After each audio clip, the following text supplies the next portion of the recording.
големите компании издвојуваат средства за дигитализација, за дигитална трансформација, за обуки и така натаму. Кога си помала компанија се помалку се наоѓаат средства и така натака, а од друга страна потребата е голем. И како пристапот, уште еднаш ќе кажам, на Go Digital е токму да се идентификуваат тие компании кои што имаат успешен трек рекорд. Тоа беа и, како се вика, и пристапот и на околните, бидејќи го земавме пристапот на Србија, каде што исто така има Центар за дигитална трансформација на Србија.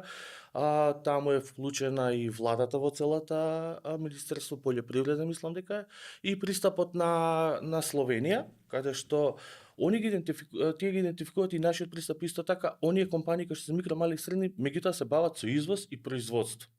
Бидејќи од економија, предпоставам, знаат дека да, ти може да се бавиш со трговија и некам да го намалувам, нели, во никој случај нивното учество во целокупниот, нели, екосистем, меѓутоа оние што на вистина GDP-то го раснат се компаниите кои што произведуваат добро и тоа е на вистина овакво ја расне економијата на една држава.